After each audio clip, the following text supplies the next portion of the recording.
Hi everybody, and you're very welcome to our Facebook Live event today.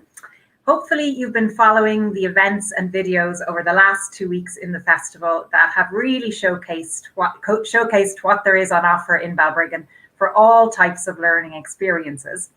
Today is a chance to focus on the Adult Education Service and the supports and courses that we offer, and to meet the team and answer any questions you may have about our courses and the supports available.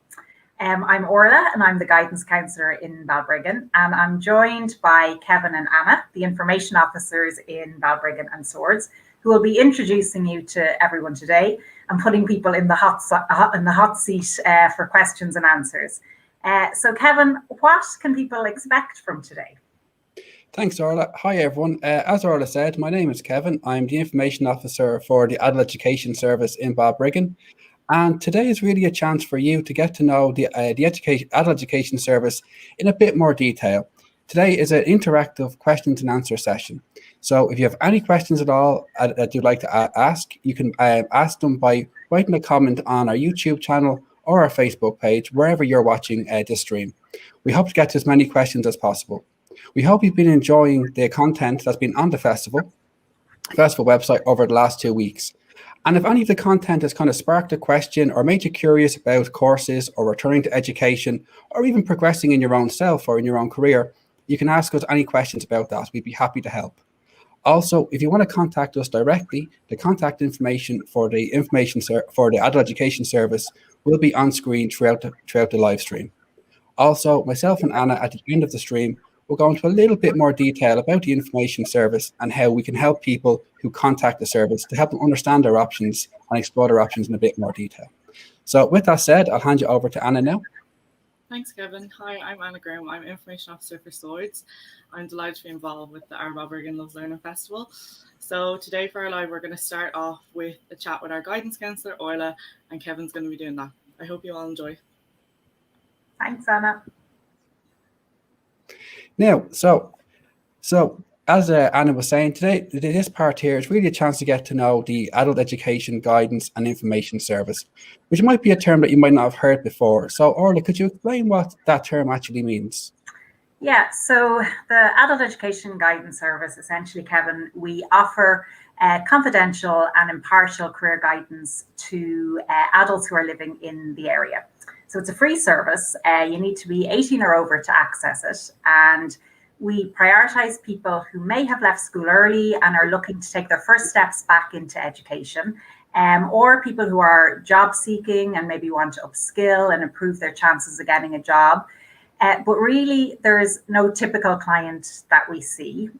This year alone, I've worked with people ranging in ages from 18 to 83, from all education backgrounds, looking at everything from basic adult education to literacy supports, right up to kind of degree and postgraduate training. So really my message to anyone listening today is that it's never too late to take a first step back into education. No matter what your background is, there's something for you. And the guidance service is really a good first step along the way to help you to navigate that. So that's kind of in a nutshell what the guidance service is. Brilliant. And would someone have to be kind of a current student to access the Adult Education Guidance Service? No, absolutely not. I guess the clients that I work with, they can be referred from anywhere. They can self-refer in. They can be interested in our own courses. But crucially, the guidance service, we are impartial. So we look at courses within the Adult Ed Centre and everywhere else, so it's really client-centred that way. You don't have to be a student of our services to access it. Brilliant. So if someone actually isn't in education at the moment, but are kind of looking to come back to education, as you were saying earlier, like the guidance service could be that really good first step for people to kind of explore their options. And I suppose, Kevin, like if people are watching all of the videos today, and there are huge amounts of opportunities out there, but that can be daunting and that can be kind of overwhelming. And just the jargon in terms of what's a VTOS course, what's BTEI, what am I eligible for, where do I even begin? And really what we can help somebody do is really navigate all of that. and help them figure out where they fit within all of that and find something that suits their circumstances and their needs. And really that really is the role of the guidance counsellor. And I guess people come in at different stages. Some people come in and they have a good idea what they want to do and they just need a bit of support getting there. Others have no idea and we're kind of starting from scratch and maybe working over a longer period of time. So yeah, we offer kind of that safe, supportive environment in which people can explore their options. Brilliant. I think that's really important as well, because I think a lot of times people think about in terms of options, it's like leaving cert and then college. And then after that, it's like, okay, like who do I turn to? Like who can I speak with to kind of explore what a person's interested in and what they would like to do also. So it's great to hear that option is available locally, like in Balbriggan as well. Yeah, and many adults, I suppose, have not, haven't experienced career guidance before, because obviously career guidance is very strong in the schools now and it's very developed. But, years ago it wasn't. I know when I was in school, I don't think I got career guidance. So, for adults returning, it's a new experience and it can be really interesting and a great opportunity to kind of to explore those options properly and get support in that. Yeah, that's brilliant. I think that touched on a really important point, like in terms of education generally, like in the country, is that many of us when we were in school, like if there was career guidance, it was almost felt like it was shoehorned in between other classes, like, quote unquote, the more important classes. And now that there are so many options available in terms of apprenticeships, traineeships, learn, like there's a huge amount of options coming on stream that maybe adults never got a chance to develop the skills to understand what they'd be interested in or what they would like to do. Yeah. So it's great to know that there's a guidance service locally that will help people kind of explore those options. Because as you said, it can be a little bit daunting when you put in a Google search, you get so many different terminology. It's great that there are so many options, and you mentioned it there. Like years ago, there was kind of you finish school and you go to third level, and there was that big push in terms of third level, and that's great. Obviously, third level is fantastic, but there's so many other routes into careers in terms of further education and training, apprenticeships, traineeships. Springboard courses, there's so much there, it's great to be able to come to somebody to kind of figure out what's best for you. Brilliant. And if someone was, say, considering maybe a career change, and I think a lot of people, maybe it's because of COVID has given people a chance to maybe pause and figure out what they would like to do, or even to think that question, to have the opportunity to think that question. If somebody were considering a career change, or maybe moving their career in a slightly different way, could they contact the guidance service for support with that? Yeah, absolutely. And you're right, Kevin, like this year, because of COVID, we've had a lot of people coming in who maybe have lost their job during COVID or are kind of reconsidering their options. It's given people the space and time to kind of go, okay, well, what exactly do I want to be doing with my job and with my career? And absolutely we can support people with that. And sometimes that can mean, it doesn't necessarily have to mean reskilling. Some people it could be just kind of looking at where your skills are, your interests, and seeing where they're transferable to other industries. Or it could mean some short-term upskilling. For people who want to change completely, it can mean kind of taking some time out and investing that in education. And so it's about finding, in terms of your circumstances and your family life and all of that, I guess guidance isn't done in a vacuum. We have to look at everybody, their responsibilities in terms of their family and all of that, and figure out what's the best thing for them at this time. So absolutely, we've a lot of clients at the moment who are reconsidering their options. Brilliant. And I think that's touched on a great point that you actually made in the previous stream, like last week, is that there is no kind of one size fits all approach. So it really comes back to taking into account like family commitments, maybe work commitments, and then seeing what options would fit into there as well. So that's absolutely brilliant. Yeah. And in terms, sorry, go ahead, Orla. No, I just said exactly. Oh, sorry. Yeah. The joys of doing live streams. In terms of our current students, if someone was having, say, a little bit of difficulty with their course, and maybe and they were looking for someone to speak with, could they contact the guidance service to kind of like maybe to express how they're feeling and to maybe work through options as well? Yeah, absolutely. I mean, part of my role is I'm part of that support service that's within the centre, the adult education centres. And so returning to education can be quite overwhelming if you've been out of it for a long time. And once kind of assignments start coming up, people can get stressed or overwhelmed, and really having the space to manage that. And look, are there any kind of personal obstacles or issues that you need to kind of manage better or overcome that are maybe preventing you from engaging properly with the course? But also I work very closely with the coordinators and the literacy organizer to see, okay, well, is there additional academic supports that we can provide for somebody while they're completing the course? So again, the guidance is very much integrated, so we don't work in isolation, so yeah, there's this kind of wraparound supports within the college and within the adult ed centre to make sure, to do our best to make sure that everybody has the most positive experience. Oh, that's absolutely brilliant. As well as in terms of like funding, and obviously returning to education, it can be quite costly sometimes, especially then if people do have family commitments or maybe other financial commitments. Would the guidance service be able to support people in terms of understanding what funding might be available to them? Yeah, exactly.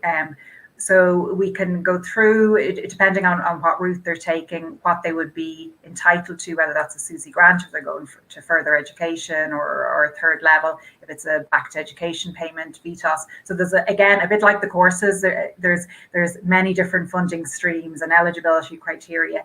And I guess supporting people in both understanding that and supporting with the application process with all of that to make sure that they have everything that they need. So absolutely, that's a large part of what we do at various periods during the year.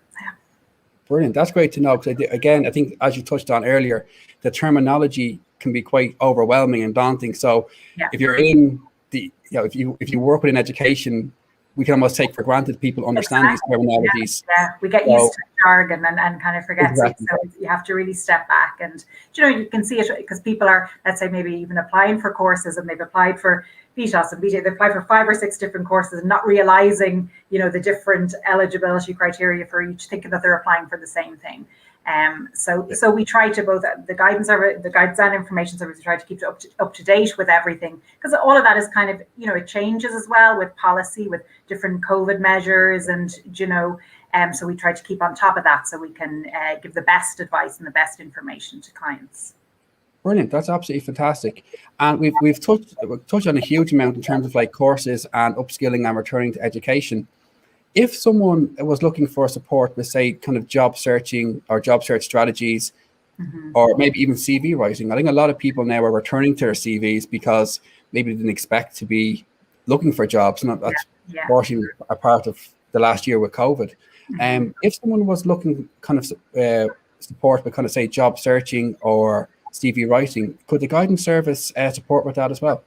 Yeah, absolutely. And we've done, again, a lot of work on that this year. Both with, I suppose, our students who are finishing courses and wanting to progress to employment, and people who have found themselves out of work. So actually, as part of the Loves Learning Festival, we've got 2 CV webinars on the site. One will cover kind of the CV basics and what to include, and the other one we collaborated with the Balbriggan Job Centre and Empower, just around kind of frequently asked questions around CVs. And so that can be a good starting point for anyone today listening to kind of have a look at them, and certainly come in and we can help you kind of review and see what you're doing right and what you might need to change on the CV as well. And looking at your overall job search strategy, to make sure that you're not just taking a scattergun approach and applying for everything, that you have a kind of organized approach and understanding what it is you're selling to an employer in terms of your skills and your strengths and your experience, and making sure that's coming across in your applications. Brilliant. I think that's a great point as well. A great takeaway for people who might be watching this stream is like matching up your skills and your experiences and maybe your education or what you've learned over the years to the role itself. So that's a great point. Brilliant, Orla. Thanks very much for that. That was fantastic. Thanks. No problem. And we hope you enjoyed the first part of the stream there. So up next, we'll be having a quick chat about the literacy service in Balbriggan.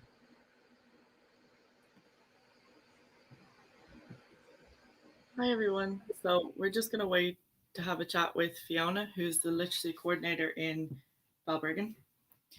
So just while she's getting ready to come on, I'm going to show you a snippet of our literacy video.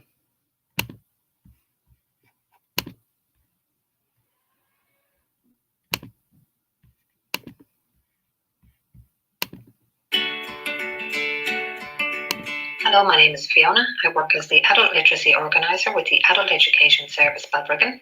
I'm going to talk to you today about literacy awareness and how you can make your business or organisation more literacy friendly and in turn more accessible to your clients, customers and staff. You will learn what literacy is defined as in the 21st century. What are the challenges facing those with literacy difficulties and how this limits their participation in their community and everyday life.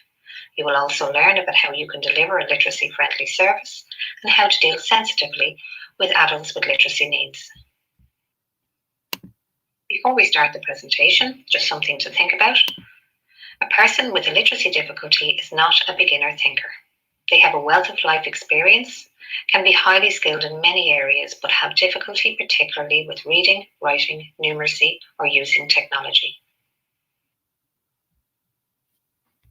So how is literacy defined in the 21st century? It is the ability to confidently engage and communicate through reading, writing, numeracy, listening and speaking, and using technology. What do the statistics say? 1 in 6 people in Ireland have a literacy difficulty, meaning that they are at or below level 1, where a person may be unable to understand basic written information such as leaflets, bus timetables, or medicine instructions. 1 in 4 have a numeracy difficulty and may have problems doing simple math calculations. 42% of adults score at or below level 1 on using technology to solve problems and accomplish tasks. 30% of the workforce has junior cert or less, and 10% may only have primary level or no formal education. So what is a level 1 task? Helping your child with their homework, reading instructions, writing a card, or filling out a form. There are many reasons for low literacy levels, including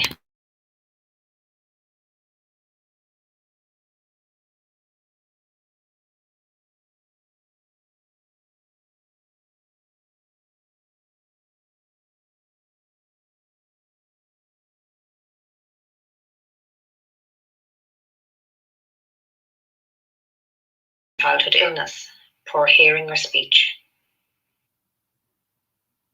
The impact of low literacy levels to the person can be huge. Low educational attainment, earn less income, are more likely to be unemployed, are more likely to report poor health, feel that they have little or no impact on political processes, don't participate in volunteer activities, negative attitude to school, and the stigmatisation by society can result in a general sense of failure and anxiety. So the everyday challenges mean that they find it difficult to communicate. They have a difficulty accessing everyday services. A lack of awareness means that they can be easily excluded, and low confidence and self-esteem can directly affect their ability to be actively involved in community activities. Meaning the overall impact is a less inclusive society. So what can you do to make your organisation more accessible and inclusive? You can adopt a whole organisation approach to literacy and numeracy. Look out for signs of a possible literacy or numeracy need among both your staff and your clients or customers. Know how to respond to this need if it arises. To adopt a whole organisation approach, you need to think about your environment, staff awareness, and both verbal and written communication. Look at the information you provide through the eyes of a person with a literacy difficulty. Is the information literacy friendly and in plain English on your website, in your office, on your shop floor to both staff and clients or customers? Ensure your setting is friendly and welcoming, respectful, private and confidential if relevant, non-judgmental, focused on the person's needs. Would you like further training on how to help you and your staff develop a more literacy-friendly environment? You should also be mindful that your staff can also have a literacy difficulty, which might hold them back from progressing, applying for promotions, and doing their job to the best of their ability. Don't use jargon in communicating. Ensure that all communication is clear and easy to understand. If a person has difficulty with the written word, it is vital that clear spoken communication techniques are used.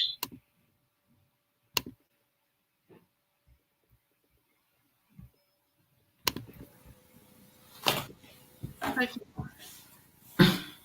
Hi Anna, how are you? Good, how are you? Yes, good. That was just a snippet of the video that Fiona put together for the Balbriggan Learner Festival. So now we're just going to start with our little chat about adult literacy. So Fiona, if you could just explain to us, what is adult literacy? I suppose Anna, literacy used to just be about reading and writing, but I suppose in the world we live in today, it's considered a lot more than that now. So it's really about the ability to confidently engage and communicate through reading and writing, but also numeracy, and I suppose most importantly today is technology. So that is definitely holding a lot of people back now. So digital literacy would be one of the buzzwords around at the moment.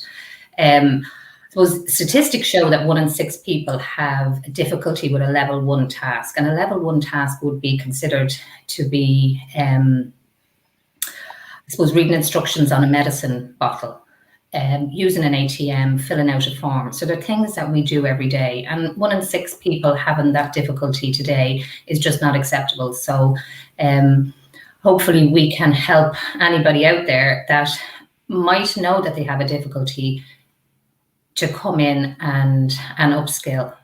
Yeah, brilliant. So then if you were to tell me like what skills and knowledge people would gain from adult literacy classes? I suppose everybody that's coming in is coming in and their starting point is different. So we would have people that come in and their skills in reading and writing in particular would be very low, and that's and their confidence is very low because of that. So that's where they want to start. And so they come in, they meet in a very friendly and informal way. So they just have a chat with myself, or maybe yourself or Kevin or Orla, just with regards to, I suppose, what they're looking for. And we can basically, tailor a program to their needs. So because everybody is different, it's very hard to find a one-size-fit-all class. So it is very individualized and student or learner oriented. So they will be able to upskill on their reading and writing. They can also go into a beginner's computer class where you literally start from the very beginning. So it's really about how to use a mouse, what we use a computer for. I suppose it's really just taking the fear out of technology for people. Some people come in and they don't have a difficulty necessarily with their reading and writing, but they do have a difficulty with technology, and you can start there. So really the message is that you can start wherever you are at. Yeah, that's brilliant. Most importantly, just to add, I think confidence is probably the most important thing that people gain. And once you can, I suppose, find out what you know, as opposed to what you don't know, and start building from there, your confidence starts building. And that way then you realize that you can do it. So with a bad experience, maybe in school or a previous learning experience, you might think, well, maybe there's something wrong with you, but it's not anything wrong with you. It is about opportunity. It's great to see how much scope there is in it as well, because I suppose people's impression probably would be that it would just be reading and writing, and they wouldn't understand that the technology thing really does come into it as well. Yeah, I mean, basically you can do whatever it is you want. We have people coming in and maybe they just have one specific goal, and we can address that. And that might be where they want to finish, and that's absolutely fine. But we find that when somebody reaches one goal, well, then it gives them an appetite to set more goals for themselves. Yeah, exactly. And just with COVID and everything in the last year, was literacy classes taught online, or how did you work that? Yeah, I mean, obviously it's not an ideal scenario, and in-class provision is so much better for all learners in general. But we have been able to manage to continue our classes online, which has been fantastic. So I think over the whole year, the resilience shown by the learners themselves and, of course, the tutors in engaging in online learning. Now, at the very beginning, it was ringing people, you know, and doing whatever we could to just engage and to kind of keep people learning. But we have managed over the whole year to be on Zoom, be on Teams, you know, and engage and really do some good learning that way. So we've kind of adapted to different people's needs. We were able to give out loans of laptops to people that maybe didn't have access to that at home. And yeah, so it's been positive over the last year, and I think we've all learned a huge amount. And I think the students learned a lot about themselves and about what they could do if they were put in a position. So that was fantastic for their confidence. Yeah, that's really good to hear. And then when in normal times when the students would come in for their classes, like what time of the day would they be taught? Like could they work around if they had a family or if they had a job? Yeah, like basically our courses are open all year round. The opportunity to learn is open all year round. Some classes, depending on whether they're accredited or not, may be full. But when somebody comes in, we tailor it to their needs. So if you're working, we can put on a class in the evening. You know, if you have children in school, most of our classes would happen in the morning. We do have afternoon classes as well. So there are options there depending on your particular needs. Yeah, that's really good. So it's just good for people to know that they can come back at any point and it won't affect their life doing it, you know? Exactly, yeah. We try to fit it in around that. That's what's most important. I mean, everybody has, you know, different schedules or stresses in their lives or things that they have to deal with, and we do our best to work around that as best we can. So would they be full-time classes or part-time? No, they're all part-time. So it really depends on yourself. Some people maybe want to just start off just an hour or 2 hours a week and maybe build up to maybe up to 4 to 6 hours a week. So it would be very much part-time. Brilliant. And then is there a fee for these classes? Do they have to pay anything towards it? No, all classes are free, and everyone is eligible for a literacy class. So if you have a literacy difficulty, it doesn't matter about your circumstances. You're eligible to come in and learn. That's really positive as well, and hopefully when people hear that again, it'll entice them to come forward and come to us. Yes, and I'd like to stress that it is never too late to come back into education and to learn. You can, there's no age limit. So once you're over 18, everything after that is fantastic. It's never too late. That's great. And would they have to pay for any kind of course materials, books or anything like that? No, I mean, like all of the materials we would have on site. The only thing you might be asked to bring in is a pen and a notebook. Okay, perfect. And then if someone wanted to apply, like how would they go about applying, especially even now with COVID where you can't maybe just walk into our centre and ask to apply for it? How would they go about it? Generally, if obviously, like I said, if we weren't in COVID, you could come into reception, and if myself or Kevin or Orla here in Balbriggan are there, we would see you immediately. Because it's difficult to take that first step in the door. So we certainly don't want to lose you. We want to engage with you immediately if we can. So that would be an option, and hopefully we will be back to our centre soon. So that's something people can do. Alternatively, our phone number, 8417763, or my email address, I see it going there at the bottom of the screen, and maybe somebody could even ring on your behalf. So you might be attached to an organisation, or you might ask a family member to do that, and that's absolutely fine. We will ring you straight back or contact you again.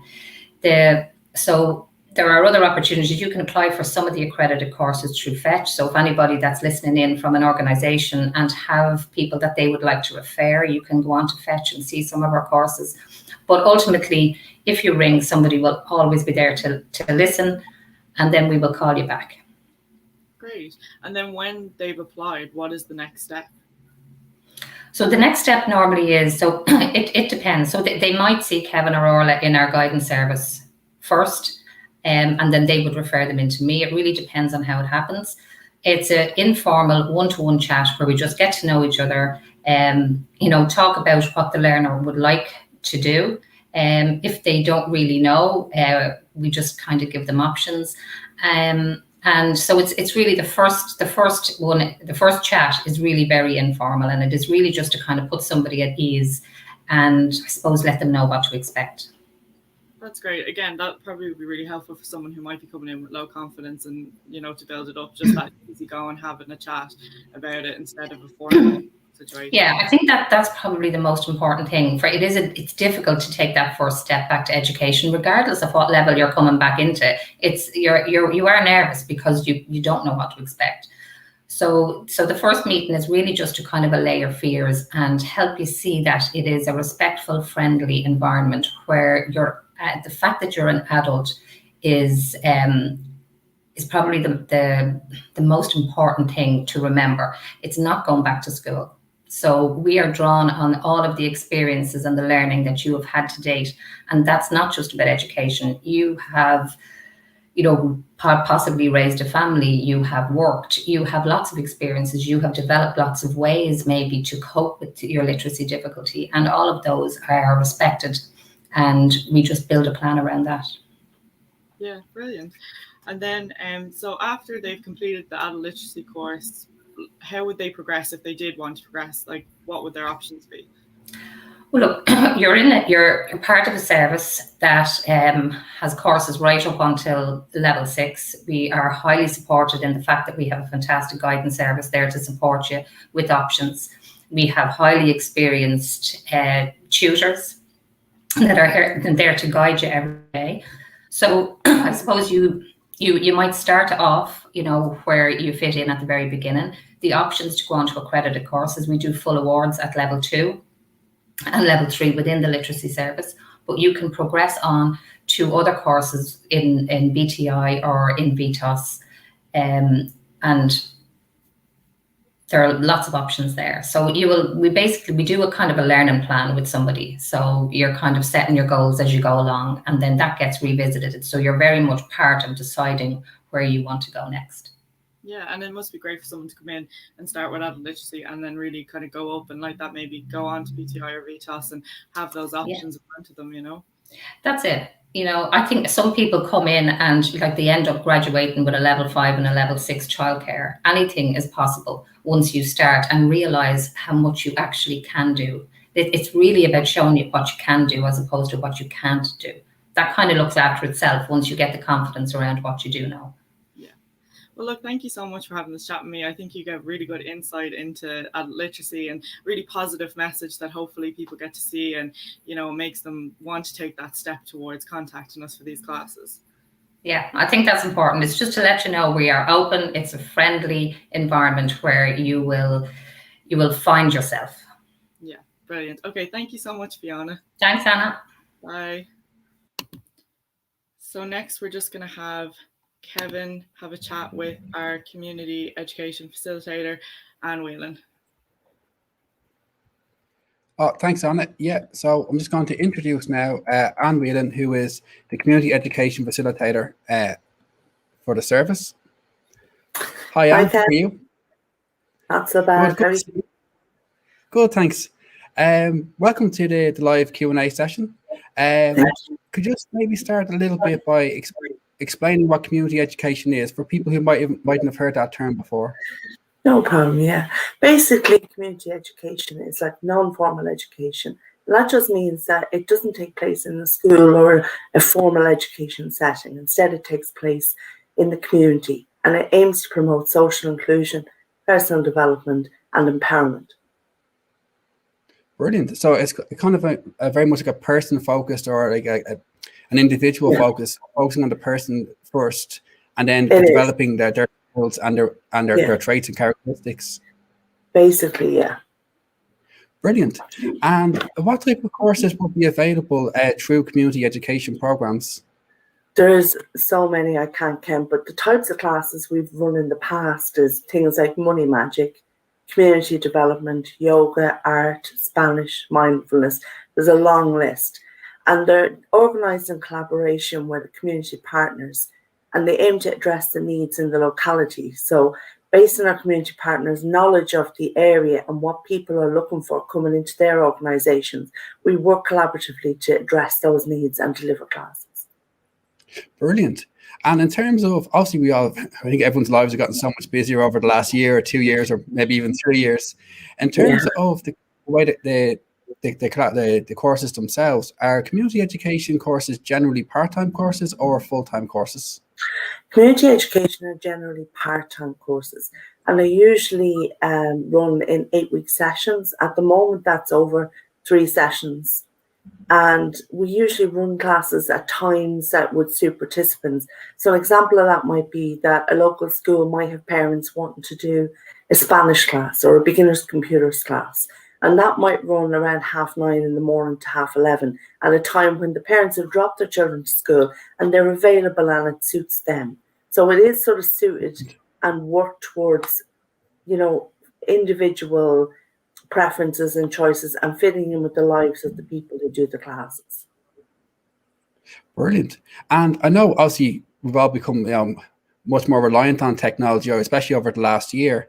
But in terms of like the delivery of the classes themselves, the community education classes, are they taught online or are they classroom based? Generally, and in an ideal world, they would be classroom based, Kevin. I think that's what works best. People get to interact and whatever. But unfortunately, at the moment with COVID and everything else, we're actually doing most of our classes online. Now, it has been very successful. People are willing to engage, but some things might be difficult online. So, for example, if we have people looking for beginners computer classes, that wouldn't be an easy subject that we would be able to teach online. It's more of a classroom-based class, so it does have some limitations. But we're really hoping to be getting back to classroom-based in the very near future. Brilliant. That's great to hear, because I think a lot of people as well are looking again for that kind of social aspect as well of education, maybe meeting new people and developing themselves. Absolutely. People do the classes for a variety of reasons. Like we could have people new to the community or people with young children looking to meet other people. It's generally the very social aspect to the classes, and even online they're still making those connections. But I do think that it is much easier for them in a classroom-based class.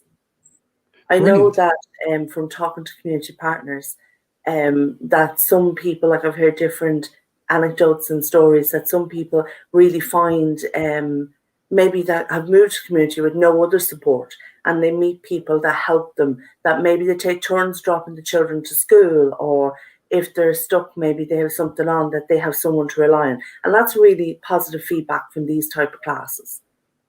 Brilliant. And that's actually a brilliant point. It's great to hear as well that people are not only developing themselves, their skills and their traits, but they're also enriching their lives by meeting new people and getting to know new people as well. Absolutely. Brilliant.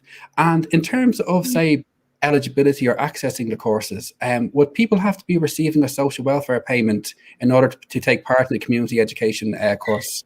No, people don't need to be in a social welfare payment in order to access community education course. There's a lot of criteria. Like there's people who leave school before maybe they've done a leaving cert, they're retired or living in a rural location. There's a long list of criteria. It's not like some of the other courses that we have. It's more open than that.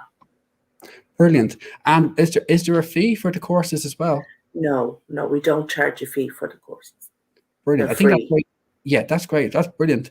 And also as well, in terms of like when the courses begin, is there a certain time of the year when courses begin, just in case people are interested and are thinking to themselves, I'd like to join into a course?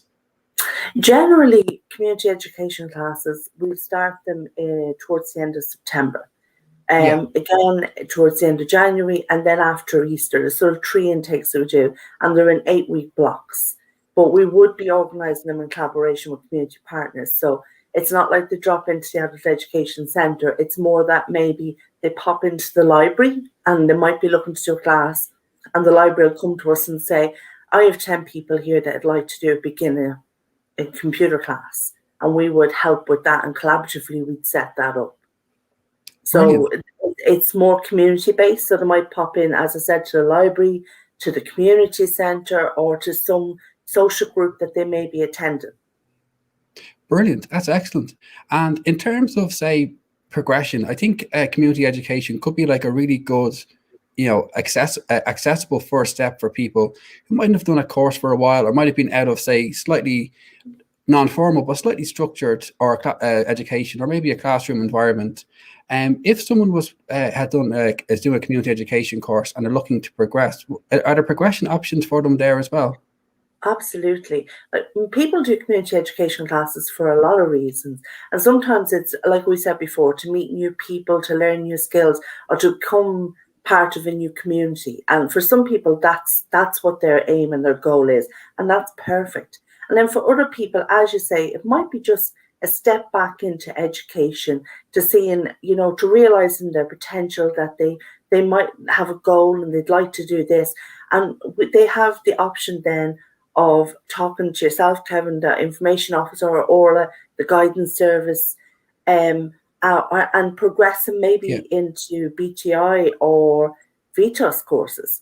Or if they want to go further afield, I know the guidance service is excellent, can provide information, those type of things as well. But yeah, there's definitely an option there to progress. Brilliant. That's fantastic. So I think that's a great point you made, that people return to education for a variety of reasons. Absolutely. And it's about recognizing, again, like I said earlier, coming back to the individual and saying people are here for different reasons. And it's about understanding that as well, and having options for those people as well. Brilliant. Absolutely. And in terms of applying for the courses, if someone was interested in the course, could they contact you directly by email? They absolutely could. And if I know a course that they're looking for is going on in the community, I'd be very happy to direct them. Brilliant. That's excellent. And thanks very much for that. That's absolutely brilliant. No problem, Kevin. Thank you. Everyone enjoyed that as well. Brilliant. Thanks, and so I hope you, brilliant. Thanks, Dan. So that was brilliant. Thanks very much again, Anne. That was absolutely fantastic. And again, community education, it might be one of those terms that might not be as, say, prevalent or as commonly heard as, say, like part-time courses or full-time courses. So it's great to understand the different options that are available to people in the area as well. So I'm just going to play here, hopefully this works. I was going to play a quick video that kind of touches on the community education that Anne was mentioning earlier.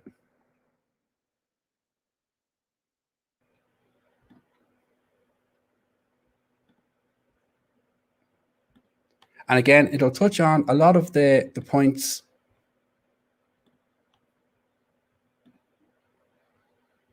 that Anne was making about community education and how it can benefit people as well.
And I hope you found that really informative and helpful. Again, that video is on the Balbriggan, our Balbriggan Loves Learning Festival website, as well as the YouTube channel as well, which we'll go into a little bit more depth at the end of this stream as well. So any of the content that's being shared here will be up permanently on the website as well. So you can always return to it at any stage as well.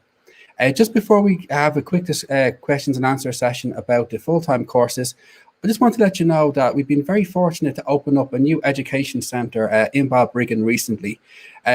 Some good news in what's been a very challenging year. So we're very fortunate to have the Castlemale Education Centre in Balbriggan, and it's situated just beside Dunnes Stores in Balbriggan for people who might be aware of the area. So it's in a fantastic location, really accessible for many people in Balbriggan, as well as surrounding areas also. And as well as that, it's also a very modern facility. So I'm just going to show you a quick virtual tour of the centre to let you know what the type of facilities that are available to people who are returning to adult education.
And I hope you enjoyed that video. And again, it's a fantastic facility that's in a really good location in Balbriggan. And it's just to make people aware of the type of facilities that are available to adult learners. I think oftentimes when people think about adult education and facilities, they might think of maybe what's available in colleges or what's available, say, to apprentices. So it's great to see the type of facilities that are available to people who are returning to adult education as well. And it's a really nice facility also. So just before we have the live Q&A session about our full-time courses, I'm just going to show you just a very short video about the VTOS program. Again, Joanne will go into this in a bit more depth, but it's just to show people, give you an overview of the different opportunities that are available through the VTOS program. So I'll just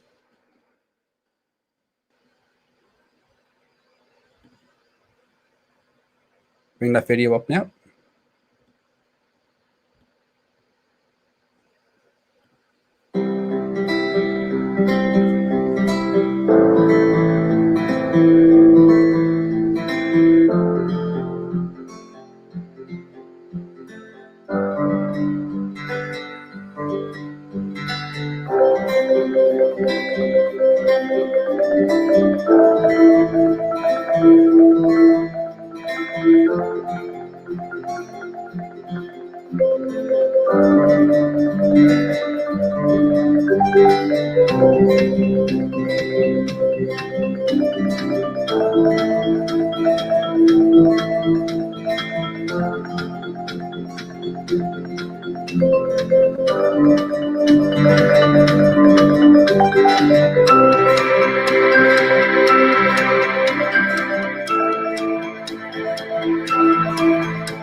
So I hope you enjoyed that kind of overview video about our full-time courses as well.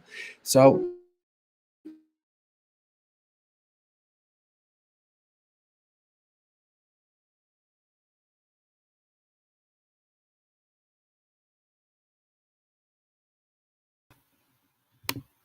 I think Kevin just froze there for a second, so I'm just going to continue on. Thanks, Kevin, for that. That was really good. It's great seeing the videos as well. Hopefully people have been watching them, but if not, go on to the Balbriggan Loves Learning on YouTube, and you see there's over 70 videos there with loads of information. So I'm just going to start with having a chat with Joanne, who is our VTOS coordinator. Hi, Joanne. Hi, Anna. How are you? Hello to everyone that's watching. Thanks for tuning in. Great to have some interaction and questions coming in from everyone. Yeah, it's great to see people watching and interested, and like that. Hopefully it was good to see the Castle Mill building. It's new, it's really nice when it's open, so it'd be great to have people coming and having a look. Yeah, some people were asking questions there about the facilities. I suppose I'll just answer them.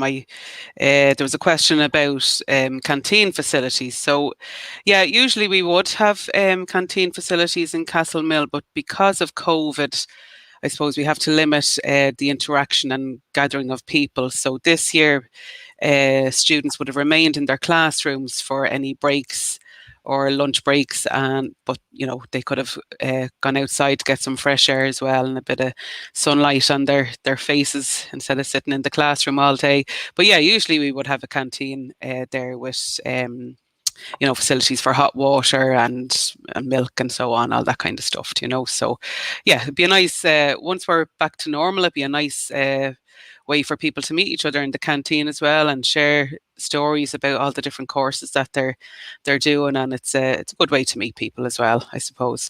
There's another question there about parking facilities. So we're on a campus site with two other I suppose organisations. The first one is the Flemington Community Centre. So a lot of people would know that already. A lot of sports classes go on there. There's also a creche in that facility. And then there is a primary school next door to the community centre. So there's a lot of parking around the area. So directly outside our section of the campus, there are parking spaces. It's usually a first come, first serve basis, but there are spaces in an overflow car park that's next to us, and it's the car park between Dunn Stores and ourselves. So, you know, there is plenty of parking as well for anyone.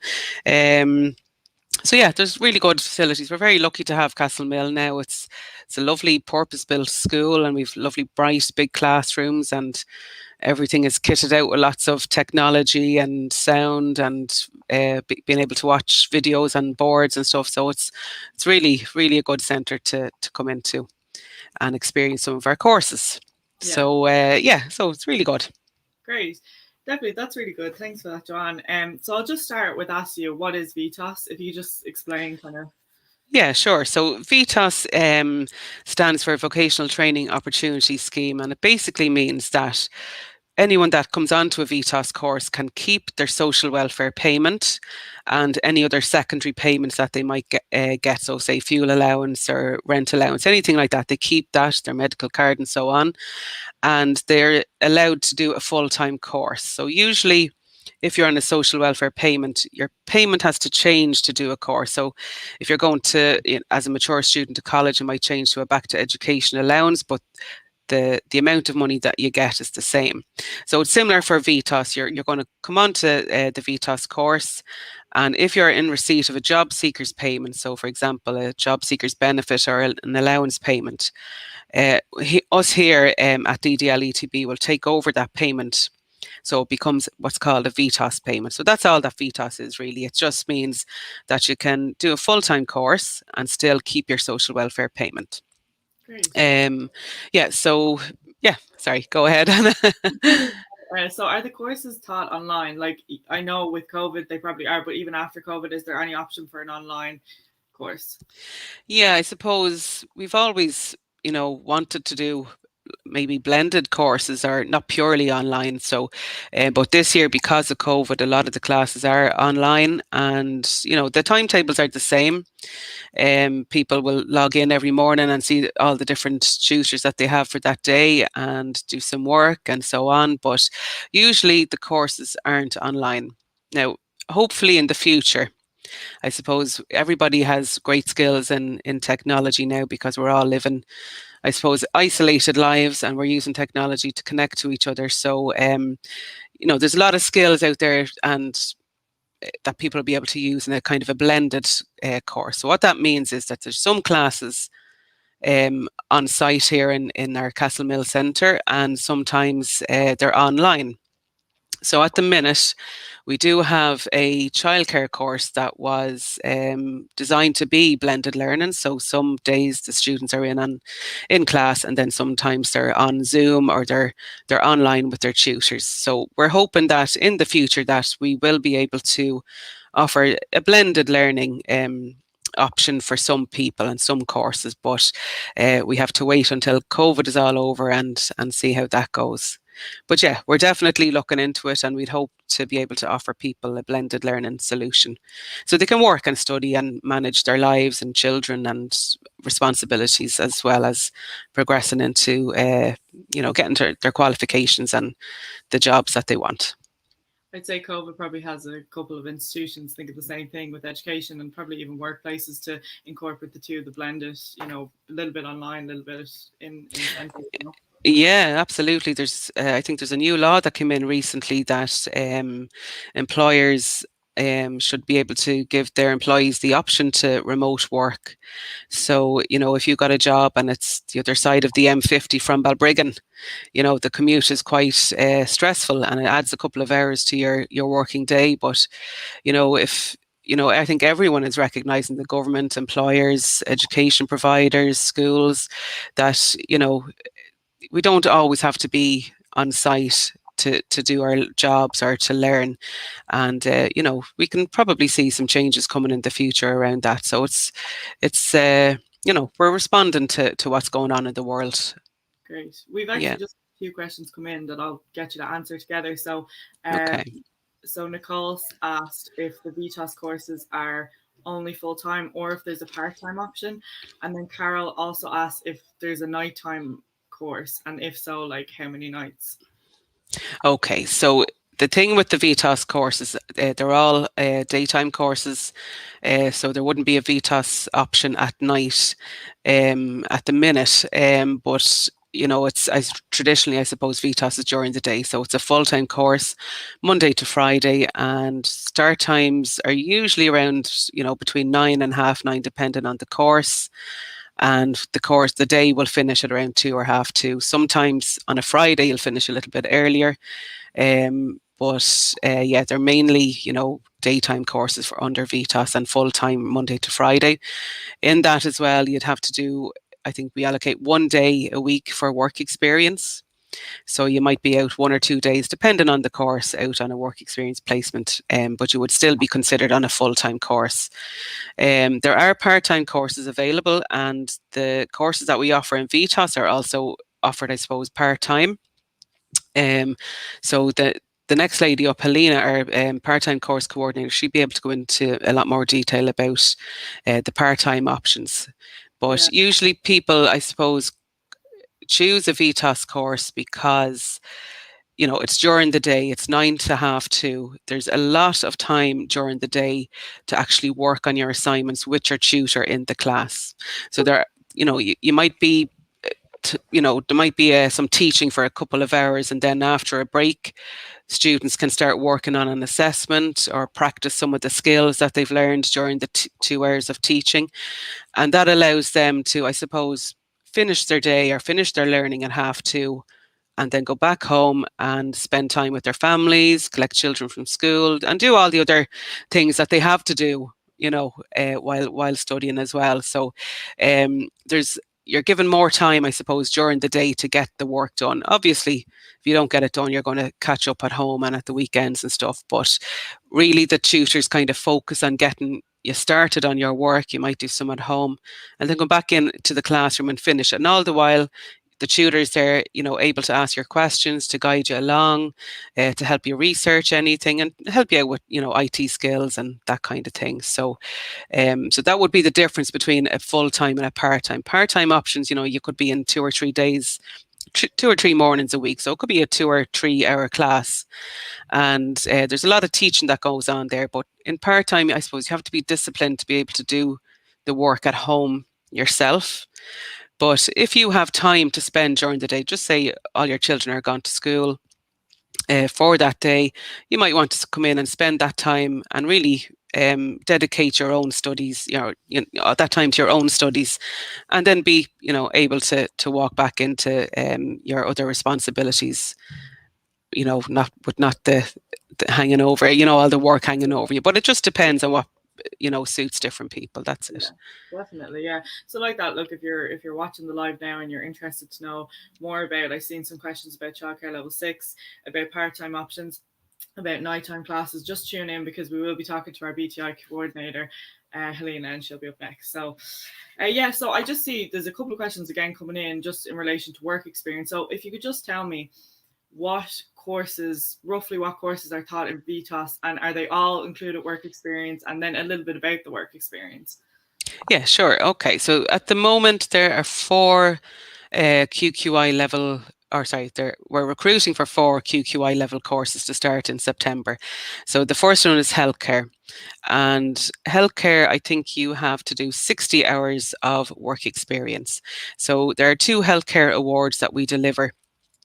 And one, I think it's 150 hours you have to do, but the one this year that we did, I think it's only 60 hours to do. So, it's a big commitment to do 150 hours in a year, and usually students end up, catching up at weekends to do that. So this year we changed it to the Health Service Skills Award, and the modules are completely the same. Tutors are the same, all the work is the same, it's just that they have to do less work experience, especially in COVID era. Maybe a lot of places wouldn't take on people for work experience, which is understandable at the time. But so healthcare would be about 60 hours. Then we have beauty therapy, and beauty therapy, I suppose you're working closely with people. So this year, I suppose because of COVID, a lot of the work experience modules were changed to personal and professional development modules. So because, salons were closed and they couldn't get out to experience work. But hopefully, going forward with vaccinations and everything, we'll be able to return to placements out in the workforce. But usually there's 1 day per week, and work experience probably won't start until around the midterm break time. So that's in October. So yeah, students will have to look for the work experience themselves.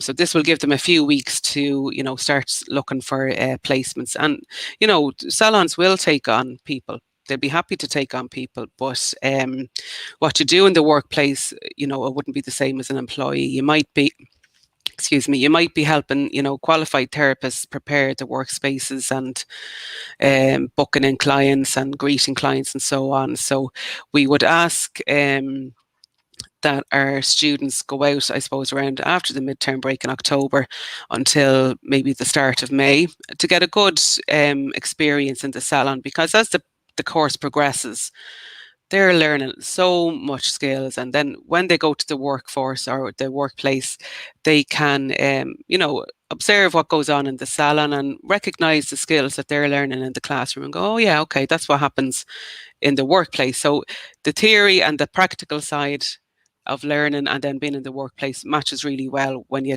do that.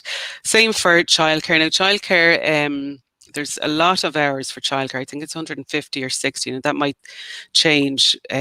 So because there's a lot of learning in childcare, you have to do lots of observations on children and experience different age groups. So the best way to do that is to actually spend time in a creche, to spend time with children, to look at how a creche is run, experience meeting parents, dealing with children, all that kind of stuff. So that takes a long time, just like in any type of education course. Like teachers, they have to do a lot of practice in their school placements. Similar for childcare sector. It's something that really needs a lot of time dedicated to it. So there's a lot of hours there for that. For the childcare and the healthcare courses, our students have to be Garter vetted as well. So all our students going out on work experience are insured by ourselves.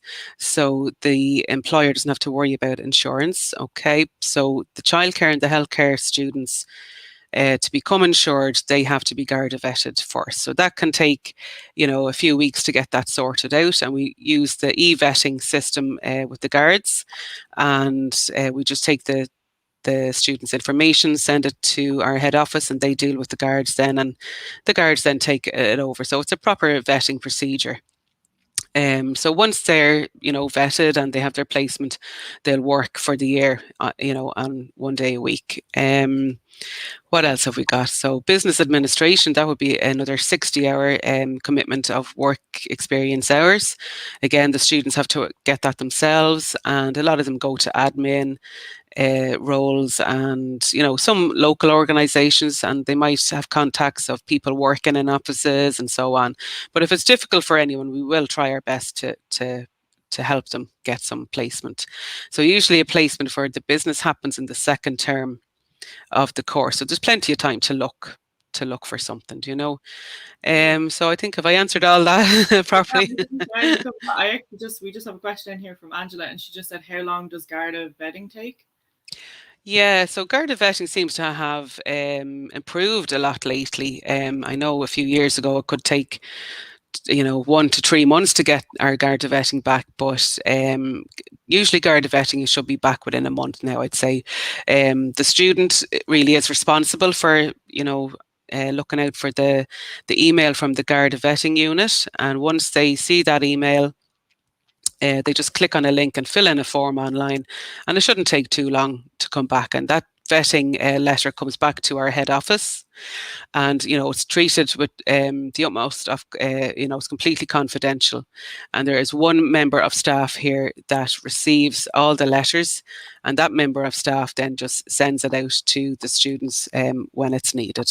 Okay, so usually about a month, hopefully. Sometimes the emails are missed, and the link on the emails can time out. So you have, I think, a week or so to click on the link. I'm not sure about that, but if that times out, if you miss the link or anything, you just contact us. We contact our head office again, and the Garda vetting unit just resends the email to you. So so a month, I'd say. So we try and get that done as quickly as possible. Great, brilliant. And then we also just have 2 questions that I reckon you could answer together. So Patricia has asked, do you supply all the books needed for the courses? And then Aoife has asked that, is there access to laptops and computers on site for students who will be going back next year? Okay, so the first question, do we supply books and so on? And the answer is yes. Okay. On VTOS, I suppose another perk of coming onto a VTOS course is that all materials are provided for the student. So, for example, in the beauty course, all the beauty products are provided. You don't have to buy a beauty kit. So if you apply to do a beauty course, say in a PLC college, those students will have to, pay, 500 or 600 for a beauty kit with all the products that they'll use throughout the year. You don't have to do that with VTOS. So we supply everything for the students. We also supply a tunic, like a uniform for our beauty students as well. So they don't have to go and buy that. Any books are provided, all the notes. We also have an online system called Moodle, which is brilliant. It's a really good way for everyone to organise their notes. So the tutors will organise the course, obviously, but then all the notes will be there. There's printing facilities in all our centres. The students are free to print whatever they want, when they want to print it. They're set up with accounts to do that. So yeah, everything is supplied for the students, and Helena will be able to tell you about the part-time courses as well. They're given materials and books and so on as well. So the other question is, have we access to laptops or computers? So in all our centres, there's at least there's 1 or 2 computer rooms, and students are free to use them whenever they want. Obviously when there's not classes going on, but usually in the afternoons they're all free for students to use. If a student doesn't have a laptop of their own, we do have laptops that we can loan out to students, and they're free to use that for the full year. And it's really helpful, especially this year. Lots and lots and lots of students got loans of laptops, and it was a brilliant facility, or it was a brilliant thing that we could offer students, because they can stay on the courses. They're, using their brains, they're getting their qualifications, and, technology is not a barrier. Laptops are not a barrier. So we would offer as much help to all of our students, not just VTOS, so all of our students. If they needed some IT equipment, we would definitely try our best to get it. And this year, everybody got a laptop that needed a laptop. So yeah, there's don't worry, don't let that stop you applying for any of the courses, because we'll help source laptops for you, and there's lots of other organizations as well that can help. Brilliant. That's good. Yeah. So I suppose, just to finish up, could you just tell us, like, if I wanted to apply for a course, how I would apply, and then what would happen after I applied, and then also if I finished my course, what would the progression options be for VTOS? Okay, so usually on VTOS, people can do a course for 2 years. So what that looks like, I suppose, the way we run it is people will apply for a course. So if it's a level 5 course, they can go on to our website and they can search for the course that they want. Okay, so I think the word VTOS is in brackets and all the course names. I don't know if you want to bring that up, Anna, on the website as I'm talking, but you can go onto our website and you can search for the VTOS courses and you can apply online. You can, if you don't want to do that, if you wanted some information and, about timetables, the modules and so on, students can, call to the centre or make a phone call and they'll speak to yourself, Anna, or Kevin, our other information officer, and Orla, our guidance counsellor. So if, people are in two minds of what they want to apply for, they'll get guidance from yourselves and then they can apply online. They can also come to our reception area and they can fill in a form there and they're entered onto our application system. And yeah, so you'll see there on the screen. So anything that has VTOS in brackets, that's a VTOS course that you're looking at, but you see it there, yep. So you can apply online. You can ring us, you can call into the centre when, level 5 restrictions are lifted. And you can email me directly if you need any information. My email is somewhere there along the bottom, I think. But yeah, so there's lots of different ways to apply: online, in person, over the phone. And what happens then is your application goes onto a system that we have, and your application will be recognised, or you'll be sent a text message to say that we've accepted your application and that we'll be in touch soon about the next step. So what happens then is, say a student applied for, maybe 2 or 3 courses, I would refer that person to the guidance service, who will get in touch with that person to discuss what they really want to do, because they might apply for a business course and a beauty course, and they're totally different types of courses, So they have some support before they progress to the next stage, which is kind of like an assessment that we do. And it's just to check that people have the skills that they need to do the course, okay? So we don't want people coming onto a course if it's too hard or too easy, okay? So sometimes people don't give themselves credit with the skills that they have. So we do this little assessment piece, and we get them to fill in registration forms and so on at that. And then after that, once it's deemed that they're suitable for the course that they have applied for, they will then meet with me. So usually I would interview everyone that's suitable for a course, just to meet them and, answer any questions that they have. So because people can still be in 2 minds whether they want to do that course as well, So I'd interview them or meet them for a chat, and usually the guidance counsellor would be there with me to do that, or another tutor or something. And once, we're happy that the student knows what they're applying for and that it suits them, they'll be offered a place on the course. So for VTOS, because it's linked to social welfare, you have to be on a social welfare payment for 6 months or more. So because of that, we need the student to go to their local Intrio office to get a form filled out to say that they're on their payment for 6 months or more. Okay, so once I confirm that they're eligible, they're offered the place on the course, and then the courses will begin in September. So their timetable and calendar and all that kind of stuff will be given to them at an induction, which usually takes a week to do with all the different students, so they can see what their timetable is going to look like, and we just ease into the course and we get people coming in and just make them feel welcome and settled, and then we get going from there.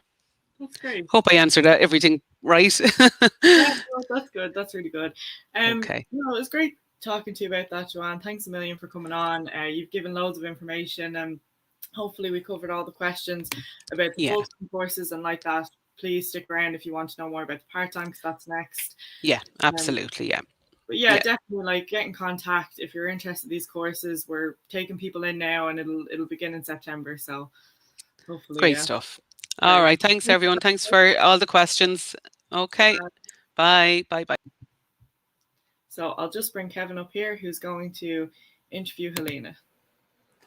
Hi, everyone. Thanks, Anna. That was brilliant. So I hope you're enjoying the live stream so far, guys.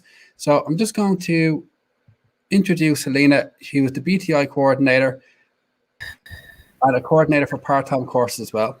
So hi, Helena. Hi, Kevin. How are you? Good, and yourself?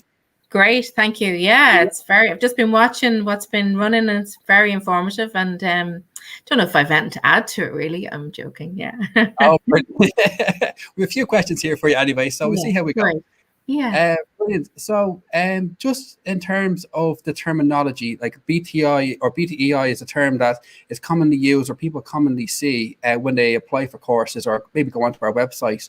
Would you be able to explain what that term means for people who might not have heard it before? Yeah, so it's one of those things. We're well used to the term and we bandy it about, and we forget that it doesn't mean a lot to anybody else outside of us. But it's BTEI stands for Back to Education Initiative, and really it's an initiative that the government put in place to provide part-time learning opportunities for anyone who left school early, and to build education and skills so that they can access further education, move on up the ladder in terms of qualifications if that's the path they want to take, or access employment directly. So Joanne has spent time going through the full-time courses. It's a part-time version of that, but that's what it stands for. It's an initiative to target early school leavers. Yeah. Brilliant. So would the courses under the BTEI program, would they be accredited courses? All of our courses are accredited. So they're accredited either under QQI, which Joanne has spoken about, and I think people are familiar with it. And City and Guilds, we have a City and Guilds level 2 course running as well in Balbriggan. So everything is accredited, and you walk away with a certification after you complete your part-time course with us. Yeah. Brilliant. And in terms of kind of like accessing the courses, I think what myself and Anne were chatting about this earlier is that we become so much more reliant on technology, especially since the COVID restrictions. Are the courses classroom based or are they taught online? You know, I think our, you know, where our learners are based in the classroom, and that's where we would operate most successfully. You know, it's a supported learning environment. We've had to go online over the last 12 months, and we've been in and out of the classroom, but the majority of the time has been online. But we're not an online service or provider, so that has been a compromise to comply with constrictions or restrictions. But I think as soon as we can, and that hopefully will be September, we'll be back in the classroom and back in that learning environment, because that's what suits us, suits our learners best. Yes.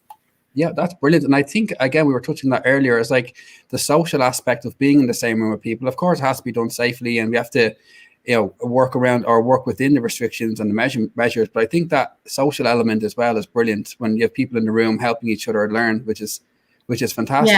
Yeah. Our learning is collaborative, Kevin. You know, so it's peer-based. Students are learning from each other, from discussions. The tutor can pick up things much easier in the classroom than online. Having said that, we have successfully run courses online, so that's been brilliant, and it's great that students have been able to adapt. And I think Joanne mentioned earlier, we've been able to give anybody a laptop who has needed one, so that's been brilliant too. You know, just it's been great, but it is a compromise. So, you know, we are best placed in the classroom. Yeah. Oh, that's absolutely brilliant. And in terms of part-time education, I think a huge appeal for part-time education is that people can fit it into very busy lives. So oftentimes people might have like busy family lives or maybe other commitments as well. In terms of the times of the courses, are most of the courses taught in the morning time, or are some taught in evenings or weekends as well? Yeah, so as you've said, Kevin, the idea behind this initiative is to provide flexible and part-time. So, you know, most of our courses are in the morning, and that can be a short morning from 9:30 until around 12 o'clock, or we do have classes running then from 12 until about 2:45.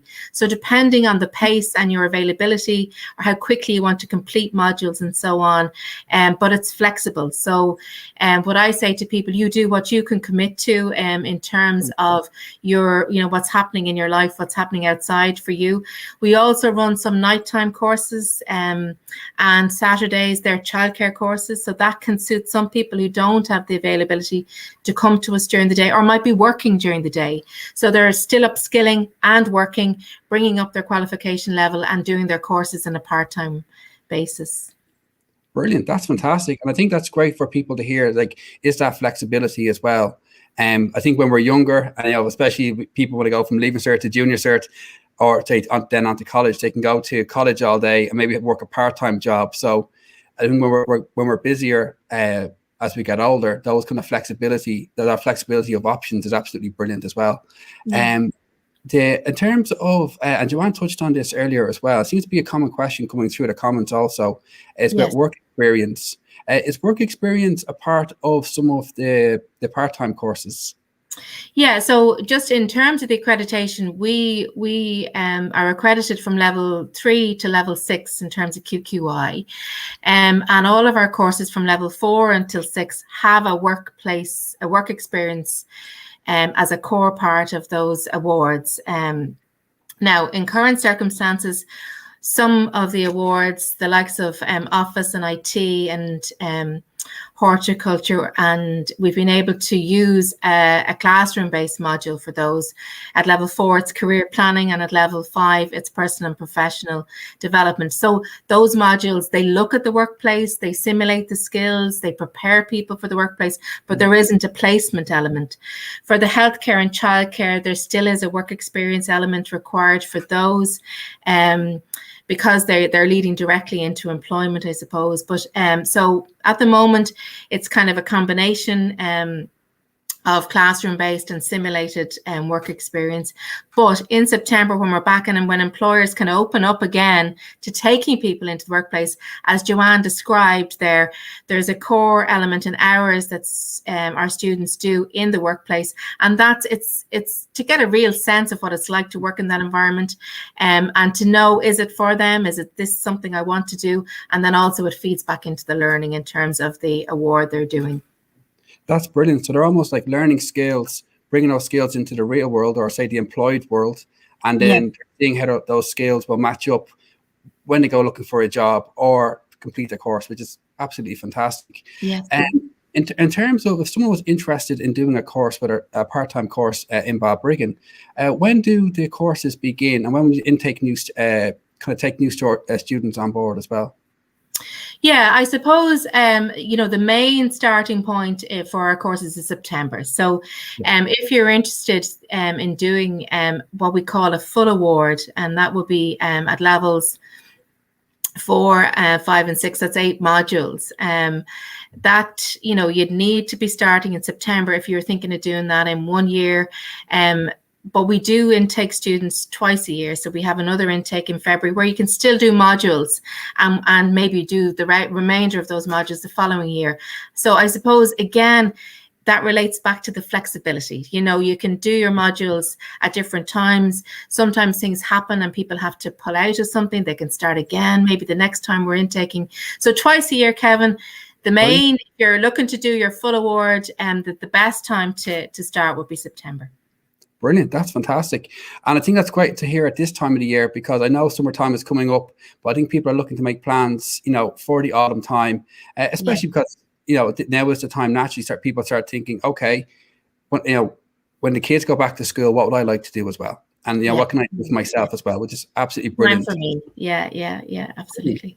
In terms of, you were mentioning earlier as well about the flexibility of the courses. And I think funding can also be a kind of a difficulty for people as well. Would they have to pay for any of the materials in the course as well?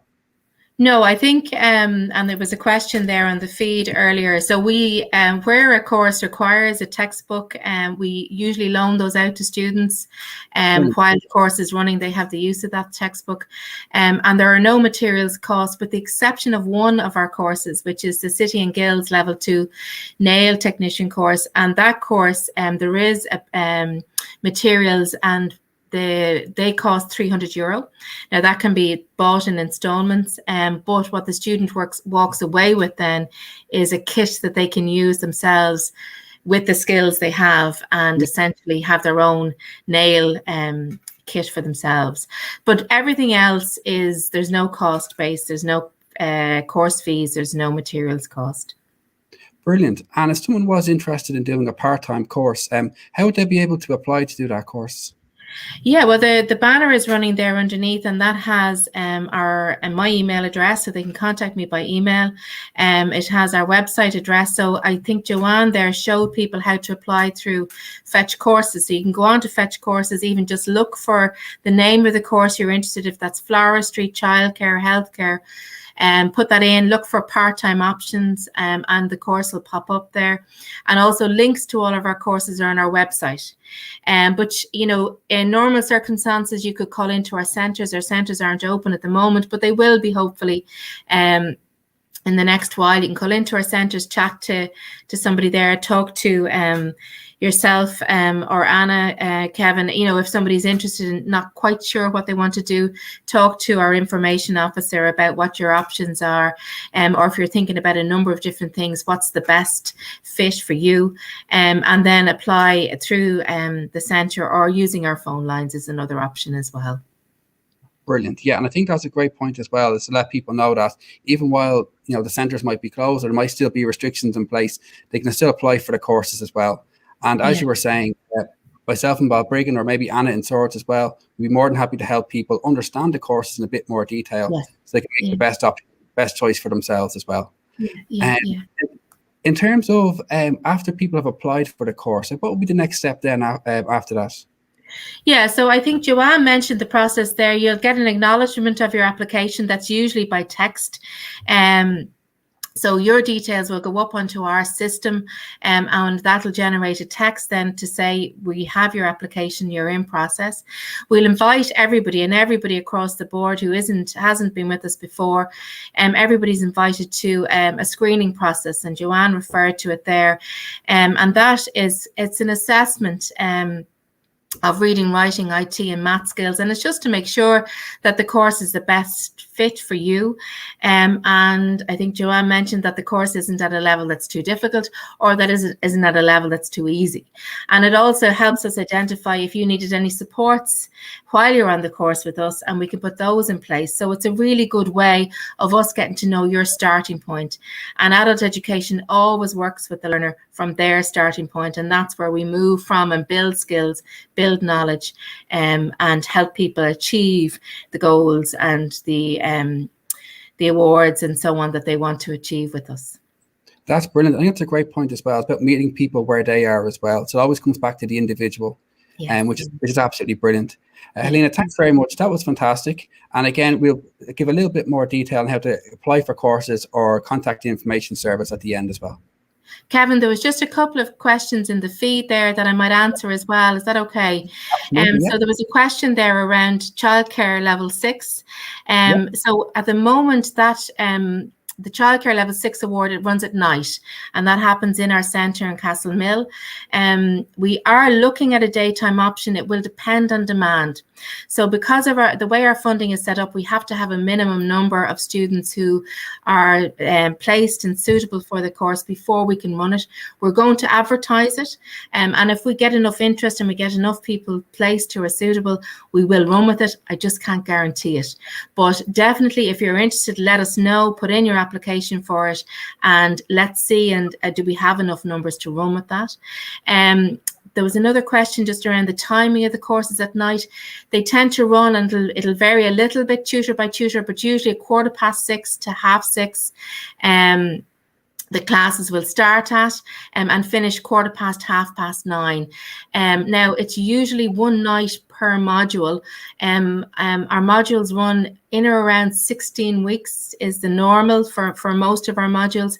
So if you were doing one module per week part-time at night, that would mean coming in one night a week for your 16 weeks. If you want to do 2 modules, 2 nights. If you want, we also run the level 6 part-time on Saturdays. So you'd have the option of coming in Saturdays to do your course as well. And I suppose the QQI system, and the reason why it really works well with our part-time provision, is you can bank your modules. You can do it module by module, bank those, they go into a system, and when you achieve your 8 modules for a full award, it throws out then your major award. So you can keep banking over time the modules that you're doing, and that really suits people, particularly if you're working or if you've got other commitments with childcare and so on. Has that answered everybody's question there? How many do we need to start a course? We need 7 people who are placed who are suitable. Yeah. Thanks, Jen, for the question. And again, guys, if you are interested in the course as well, you can always contact myself or Helena or Anna in Swords. Just let us know you're interested in the course, and we'll acknowledge that and try our best to put courses on for people in the area, because we are like a local service as well. So if there's something that you're interested in doing, you could always contact us, and we can see what we can do in terms of putting courses on. Again, Helena explained brilliantly, like the number of people needed in terms of funding and things like that. Great. Listen, thanks for this, Kevin. It's great to be able to talk about what we do, and maybe to get people to contact us and come in the door and find out more, because there will be something for you if you're interested in building skills. Yeah. Brilliant. That was fantastic. Thanks very much, Helena. Thanks, Kevin. Bye-bye. I hope you find that really helpful, guys. And I'm just going to introduce Hanna McManus now, who is the Esol coordinator. Hi, Kevin. How are you? Good. Good. And yourself? I'm good. Thank you very much. Hello, everyone. Brilliant. Thanks very much, Hanna, for joining us. Could you just start maybe by explaining what the term Esol means for people who mightn't have heard it before? Of course. Esol means English for speakers of other languages. And our Esol program is aimed at people whose first language is not English and who either cannot communicate in English at all, or those who need help in specific areas, like, for example, speaking, reading, or writing. It has a little bit of bad name with people who apply to BTEI, whose first language is not English, and they do not make the assessment at the right level. They are often referred to Esol services, and they're not really convinced. They think that we'll be teaching them the basics, but that's not exactly it. We offer BTEI support as well, and that's at the right level to teach people what they're missing, not to go through every single grammatical issue, but to offer them help in the particular area, like, for example, writing, which is often the biggest problem. Brilliant. So again, like the other coordinators were saying, you're essentially kind of meeting the person where they are. So rather than starting them at the very beginning and teaching them stuff they already know, you actually do the opposite. You meet them where they are and enhance the skills or the language knowledge you already might have. Absolutely. Yeah. Brilliant. And a common question that we would normally get around our ESOL classes is how they're taught. So are the classes themselves classroom-based or are they taught online? Absolutely. They're all classroom-based. At the moment, obviously, due to the pandemic, all English classes take place online, and they are working very well. However, when the restrictions are eased, our classes will all return to the classroom. Brilliant. And I think that's great. I think like a lot of people, and again, there's a lot of positives to do with remote learning, and there's certainly benefits to it as well.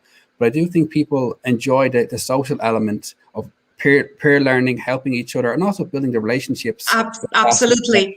And one thing to understand is that language is actually a very social tool, which really works best when people can interact freely, not only over the screen. Yeah, that's brilliant. And in terms of like the time of the day when classes run, are classes taught during the morning time, afternoon, or evening times? English classes are mainly taught during the day, in the mornings. They usually would start at about 9:30 and finish at 11:30, or start at 11:30 and finish at 1:30. They usually last 2 hours. We do have, though, a few classes which run in the afternoons and evenings, and these are especially for people who are busy during the day working. So there are a few classes for them as well. Brilliant. That's great to hear. It's kind of a bit of flexibility there as well. Again, meeting people where they are also in terms of their time commitments. Is there a fee for the ESOL classes? No. Generally, our classes are free, and especially classes at the lower level, from very basic beginner until elementary, they are free. However, when we move on to the certificate classes, which are QQI or BTEI funded classes, they are free for those who qualify for the BTEI program, which means either early school leavers or medical card holders or social welfare recipients. Yeah. Brilliant. And in terms of materials as well, it's a common question that comes up also. Do the students have to pay for or provide their own materials for the classes? No, all the classes, for all the classes, all the materials are supplied by the tutors. So they do get everything. Yeah. Brilliant. And also as well, is there and again, it's a common question that would normally kind of crop up when people inquire about ESOL is, do people have to have a certain level of English before they can apply for ESOL courses? Absolutely not. We are here for everyone, especially for people who have no English. There is no such requirement. We offer classes as low as literacy level, which means that people might not have any English, and on top of that might not have reading or writing skills in their own language. We have classes for that, for those, and we also offer classes for basic beginner. So people who came here, perhaps they have some level of education, but they have absolutely no English. Everybody is welcome. And we do have fantastic tutors who really know how to help people and move them from that zero level to level of communication. Brilliant. That's fantastic. And I think that's something as well. Again, it goes through all courses, but especially a course where you're learning the language that's used in the country, is that as people learn the language a bit more and become a bit more confident, almost their social life or their world kind of expands a bit more, because they can express themselves a bit more with new people. And they probably get that joy of learning as well. Like when they see the benefits and obviously the academic benefits, but also the social benefits as well. Absolutely. Brilliant. And also as well, in terms of applying for ESOL classes, if someone was interested in applying for an ESOL class, how would they go about doing that? So again, just like Joanne and Helena said before, they can either apply through Fetch, and they can find ESOL in there. Most of the time they would find just one ESOL class, and that's because ESOL classes need an assessment, and people might think that they are at the beginner level, but they need to be directed. But as you could see, there are a few classes listed, and people can apply online. They can also apply directly by writing to me, and they can see the email now at the bottom. They can call our offices, or they can contact you, our guidance officer. Brilliant. And I think that's a great point as well, is that as Fiona mentioned earlier, it can be a little bit nerve-wracking when you step into a new environment, especially one around education sometimes. So again, we're a very friendly service. So if anyone did have any questions about applying for courses, there's many people you can contact, and the emails will definitely go to the right person.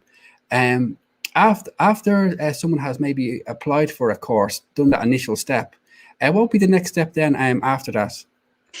When they apply, then they are invited to our assessment, and in there they're asked to write a short, simple test. Obviously, during the pandemic, we were not able to do that. All the assessments were carried out either through the phone or through the email, which was a little bit difficult to rightly determine people's levels. But in the normal times, we invite people, we have them write a short test, which is not a pass-fail test. This is just a test which shows us at what level they are currently. And we have a short interview just to see what their needs are. And after that, we direct them to the right class. Brilliant. That's fantastic. And it's great to hear that you're kind of, again, meeting the people where they are as well, because, again, you're seeing where the person is and matching them up with the best possible class for them. We're trying to make it as individual as possible. Absolutely. Brilliant. And just one quick last question as well. Again, it's a very kind of common question that we would receive when people email about or contact us about ESOL is, are there any progression opportunities for ESOL students to progress onto maybe QQI courses or education or even employment?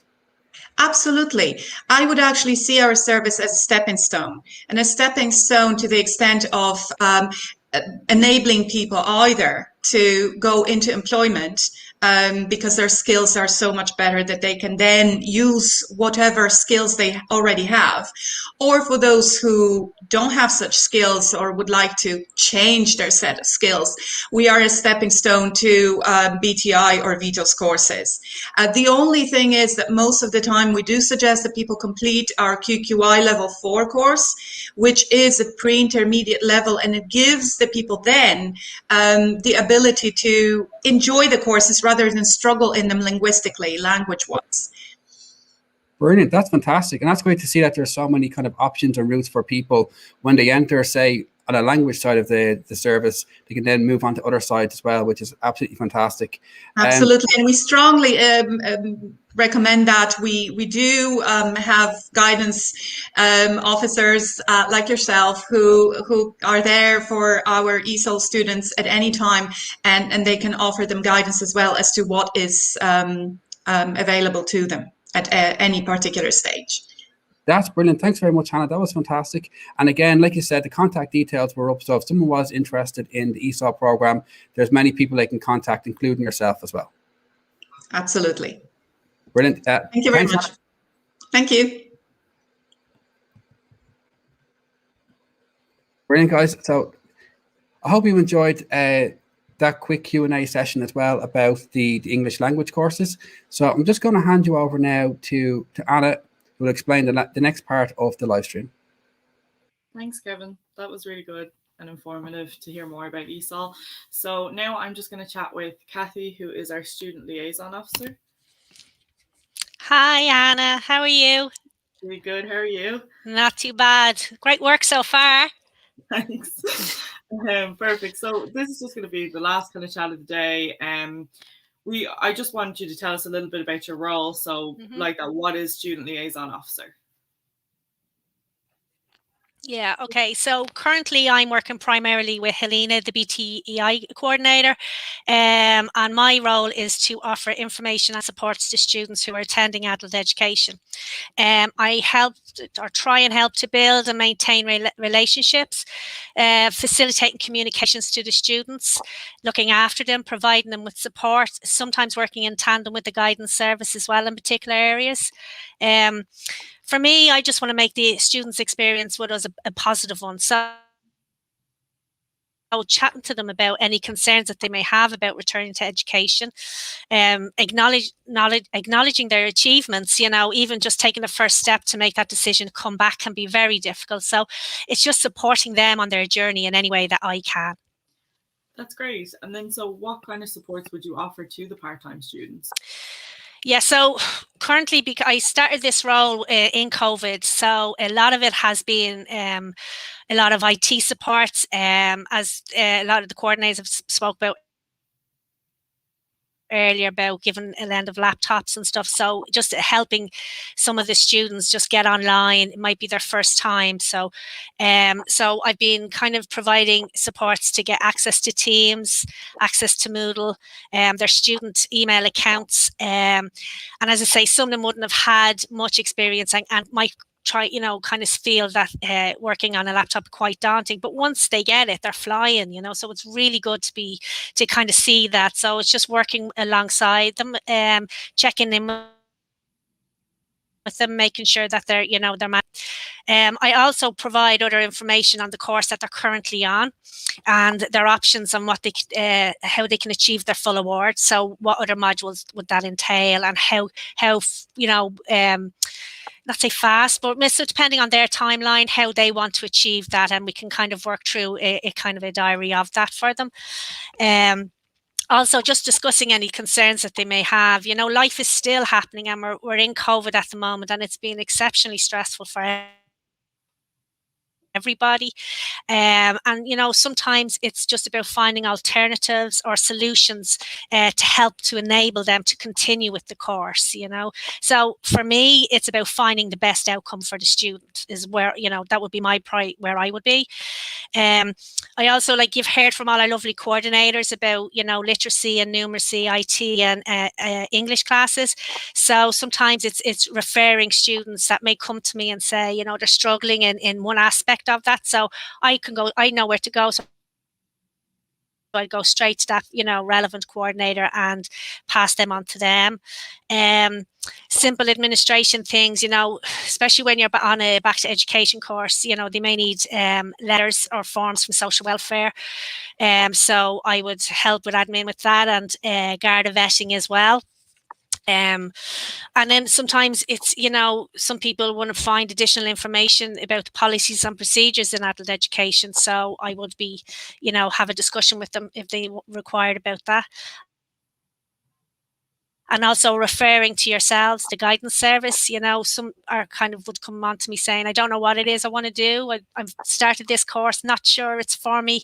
So I would refer them, you know, on to you then. So, so kind of a go-between sometimes, you know what I mean? But I would know which way to go, like a Google Maps, if you want to say, know which avenue to take. To have like that, it's a bit of a personal touch to have someone whose job is designated just to make sure they're getting on okay, and especially like with the IT and all of those things in COVID, it must have been great to just have someone like you knew their face friendly. It wasn't like calling an IT department, it was just that, again, that personal touch, which probably helps people exactly with the return into education. Absolutely. I mean, some of them are thrown in the deep end, were probably not even meant to be, using laptops, let's say, and this is how they had to attend class, and just the sense of achievement that they even got when they were able to manage it is great, and then if something didn't work, she'd just give me a call and we were straight on to it. So it was kind of a quick service, I suppose, because a lot of people are busy, and as you say, there's getting that IT department, you'd be waiting sometimes. So I would kind of just bypass that and would be able to help them out. Yeah, that's brilliant. So like that, when a student starts a course and they're trying to get settled in, like especially with their Office 365 accounts, what kind of supports can you offer them? Yeah, so basically how it would start would be when the coordinator places them on the course, I would email them an induction pack, basically. So in this pack, the student would receive details about their course, dates and times, etc. They would also receive instructions about how to access their student Microsoft 365 account, and they get step-by-step instructions. How to do it, and then there's also, they can phone me again if they've any issues with that.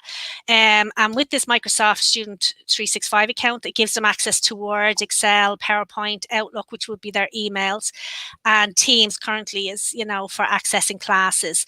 But they're able to use this account for, if they have to do assignments, they have Word and they can, type it up and wherever. So they'd also receive information about student induction. So all students would have student induction, which is very beneficial for students starting off, because this is where they can get to meet with other people who are doing probably their course, meet with myself or other tutors, and they go through, say, the administration part of it, because there's always an administration paperwork thing that you got to do. And then also our learning portal, which is Moodle, so they would get a run through on that as well. So yeah, and then any other questions they may have, because there's always other questions, that the person say if it was a tutor doing the induction who might be teaching that class might know the answer to, so I'm able to answer it straight away, in a sense, so and then also when they get settled into the course, I'd engage back in with them again just to see how everything is going for them. So ultimately I am just always looking out for the best outcome for the student, maintaining that communication, and just keeping in touch with them. And if they needed anything, or as I say, especially with COVID, it's been a difficult one. Because as I say, that's when I started my role. So where if people get back in, it'll be great. Hopefully we can get-togethers and have a coffee and have a chat and stuff like that. So it'll be new again. So it's, but it's been interesting and I think beneficial, for students as well.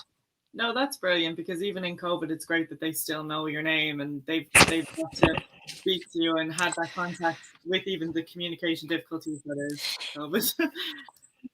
Yeah, and then like you've got tutors that are teaching, have full class and mightn't have that time because they could be going to another class teaching another subject that's straight after it. So sometimes just coming to me, I'm able to answer that question for them much quicker, so they're not, so it just I suppose it helps the tutor just move on. Just, they may say just contact me, and then I'm able to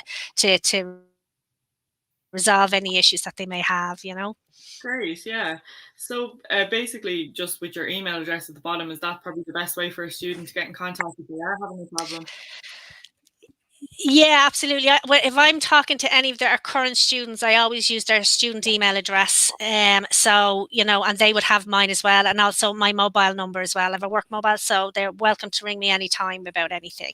Brilliant. Well, look, thank you so much for having this chat with me, Cathy. This would be good just for everyone to know, again, what support they'll receive if they do take a course with us. Yeah. Thanks, Anna. Thanks so much. Perfect. Bye.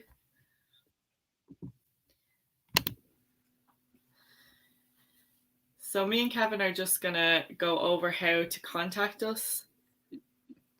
Yeah, that was brilliant. So I hope you enjoyed that, guys. I know we covered a huge amount of topics today. Thank you as well for all the questions and comments that came in, which is fantastic. We hope we got to as many as possible. Yeah, so as Anna was saying, we're just going to do a quick kind of overview of our website on how to contact us and kind of navigate the website. Just a quick kind of show as well. So as I was saying earlier, the contact details for the information service are on this screen here. And also Anna's contact details, if you're in Swords or looking to do a course in Swords or maybe living closer to the area, are also down here as well. So when you go onto the website here, which Anna is showing at the moment, you'll just see a kind of about page and a how to apply. And it's a really good and helpful kind of overview of the application process. Oftentimes people think that the application process is they fill out a form or maybe send in an expression of interest, but it can be kind of a few steps, as Cathy kind of alluded to, in terms of administrative tasks after that as well. Also the skills assessment, which the coordinators touched on also.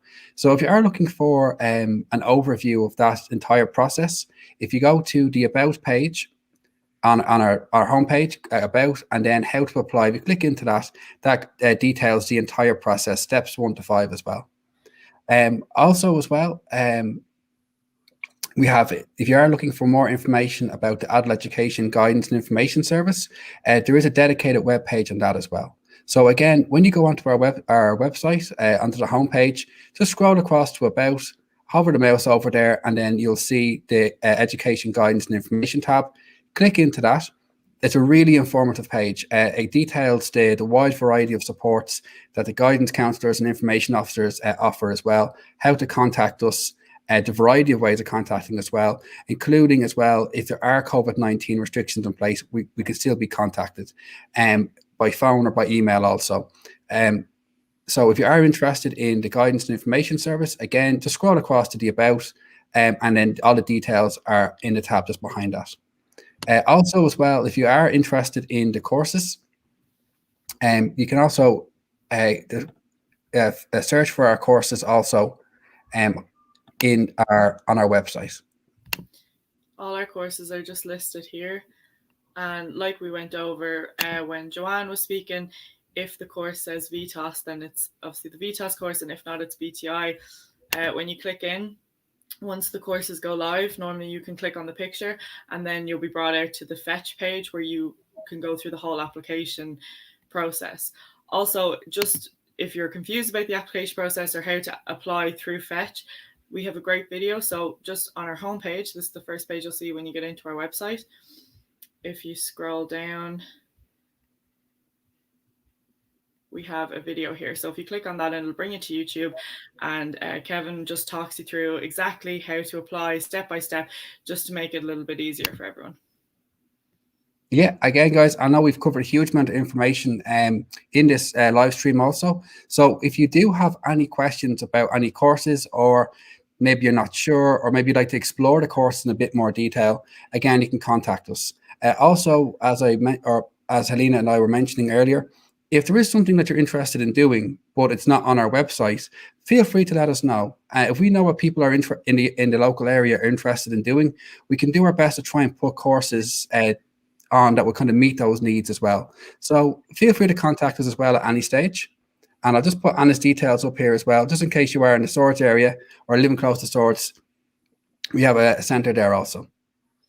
Thanks so much, everyone, for watching. I hope you got really good information from all our coordinators. Thanks to the coordinators for coming on and answering those questions. And like Kevin said, just get in touch with us. There's a million emails that are after going out. So any email, you'll get information, or just generally just to even call our centres or send an email to our general information email, which will be on the website. You'll get someone in contact with you to help you with your query. Thanks very much, guys. And we hope you enjoyed the live stream. Bye.